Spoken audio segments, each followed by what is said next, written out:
A new stadium for Chelsea is long overdue. Stamford Bridge, while steeped in history, is struggling to keep pace with the demands of modern football. With a capacity of just over 40,000, it's one of the smallest stadiums among Europe's elite clubs, limiting matchday revenue and putting Chelsea at a financial disadvantage. Meanwhile, Arsenal, Tottenham, and now with Manchester United unveiling new plans, have all invested in massive state-of-the-art stadiums, generating millions more per season. Chelsea can't afford to be left behind. So, what's the plan? Well, Chelsea's ownership, led by Clearlake Capital and Todd Boehly, is exploring a £1.6 billion redevelopment, which will make it one of the most expensive stadium projects in football history. What do they want to create? A world-class 60,000-seater stadium that boosts revenue, modernises the club's facilities and enhances the fan experience. But as exciting as that sounds, it won't be easy. London's real estate market is brutal, planning permissions are a nightmare, and relocating the team during the construction poses a huge challenge. And then there's the emotional factor. Would leaving Stamford Bridge mean losing a part of Chelsea's soul? Chelsea is at a crossroads. A £1 billion squad, 6 Premier League titles and 2 Champions League trophies. They're a footballing powerhouse, but their stadium is falling behind fast. In 2007, Stamford Bridge was the 7th largest stadium in the Premier League, and now, with Everton's new stadium next season, it will fall to 10th. In this video, we're breaking down the options on the table, the pros and cons, and what this all means for the future of the club. Let's get into it. Over the years, football has changed. Matchday revenue is king, and Chelsea currently lags behind Arsenal, Spurs and United by tens of millions per year. And in a world of financial fair play, that means less money for transfers, wages and overall success. But fixing the problem isn't easy. Chelsea has tried and failed multiple times to expand or relocate. Each attempt has hit roadblocks, from financial struggles to logistical nightmares. In 2007, the club considered moving to Waterloo Station, a prime location in central London. However, the plan never materialised. Then in 2012, Chelsea made a bid for Battersea Power Station, hoping to transform the site into a new home. Unfortunately for the club, property developers outbid them and the opportunity was lost. By 2017, Chelsea had ambitious plans to redevelop Stamford Bridge into a futuristic 60,000-seater stadium, often referred to as the egg slicer design due to its distinctive architecture.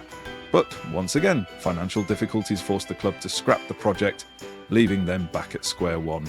Even if Chelsea finds the perfect location, there's one major obstacle standing in their way: the Chelsea pitch owners. This group owns the freehold of Stamford Bridge and even the rights to the Chelsea name. That means they have the power to veto any stadium move, no matter how necessary it might seem.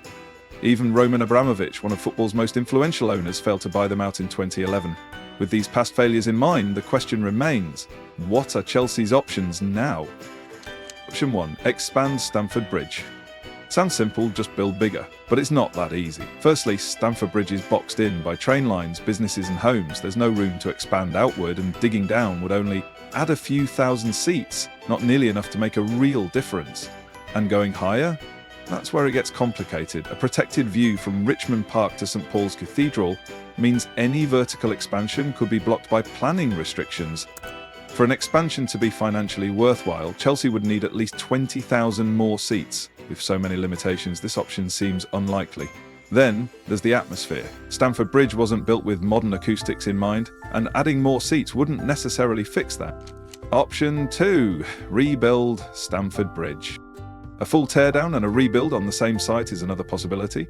Chelsea recently bought land next to the stadium for £80 million, fueling speculation they could rotate the pitch and create more space. But here's the catch. Even with extra land, it's still too small for a stadium to match the level of Tottenham's or Arsenal's stadiums.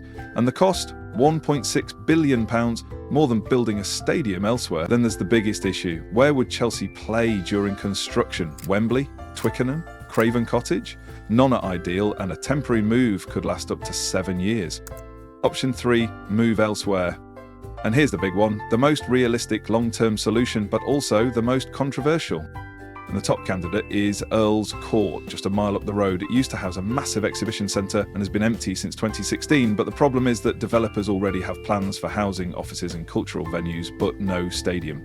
Chelsea would need government backing to gain any momentum for this option to work. Some even suggest looking beyond Hammersmith and Fulham, or even outside London entirely, but this would be unthinkable for most Chelsea fans. And then there's the Chelsea pitch owners again. If Chelsea moves, they need a 76% vote from the CPO. Without that, they could lose the rights to the name Chelsea Football Club. Imagine the fallout. Having to rebrand after 119 years would be unthinkable for any football club. Now let's talk money. In the case of option number 1, expanding Stamford Bridge would require at least £600 million. Rebuilding it from scratch would require £1.6 billion, and moving to a new stadium would require around £1.2 billion. It's an expensive dilemma, but what does Chelsea actually gain?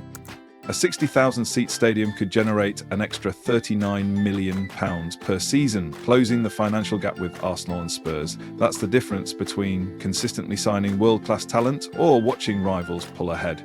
But we're just getting to the best part. It turns out option number 3 was the most realistic one. And the UK government seems to agree, because there's a possibility that the government could be footing part of the bill. The Blues have explored building a brand new, state-of-the-art stadium for years now. A 60,000-seater rebuild was in the works in 2015, but it was scrapped in 2018 after former owner Roman Abramovich lost his UK visa. Since then, Chelsea's future at Stamford Bridge has remained uncertain. Now there's fresh momentum behind a potential move to Earl's Court. Chelsea could benefit from a government-backed funding plan, similar to what's happening at Manchester United. The UK government is showing interest in backing United's regeneration plan, so if they're willing to do it for United, why not Chelsea? If the government supports a move to Earl's Court, it could unlock huge opportunities. The Hammersmith and Fulham Council could use the Stamford Bridge site for much-needed housing, while Chelsea finally gets a modern world-class stadium fit for a European powerhouse. The fans are divided on this one. Some die-hard supporters are for Stamford Bridge or nothing. Others see the reality that football is a business and bigger stadiums mean more success. But one thing is clear, whatever happens, Chelsea's owners need to get it right. The longer they delay, the further behind they'll fall, because at the end of the day, Chelsea Football Club needs to remain competitive in the Premier League. Billionaire owners? Check. Premier League titles? Check. Champions League trophies? Double check. But there still remains one thing missing: a world-class, state-of-the-art stadium to match their ambitions. At just over 40,000 seats, Stamford Bridge isn't even in the top 10 largest stadiums in England. That's a problem when Chelsea's Premier League rivals are surging ahead with bigger, more profitable venues. Arsenal, Spurs, Liverpool, Manchester City and even West Ham have all modernised their stadiums, and Everton's new ground will soon push Chelsea further down the list. Meanwhile, Stamford Bridge lacks modern facilities. With fewer corporate seats and less matchday revenue means less money for Chelsea to spend under the strict financial fair play rules. And with PSR and financial fair play rules tightening, Chelsea must increase revenue. Other clubs are making serious money from larger stadiums, and if Chelsea doesn't act, they risk falling further behind. As of today, ownership is divided. Todd Boehly reportedly wants a new stadium elsewhere, while Boehly favours a Stamford Bridge rebuild. Either way, it won't be quick or cheap, but one thing is clear: Chelsea must act. So what do you think? Should Chelsea stay and rebuild, or find a new home? Let us know in the comments below. And don't forget to like, share and subscribe to Megastructures for more.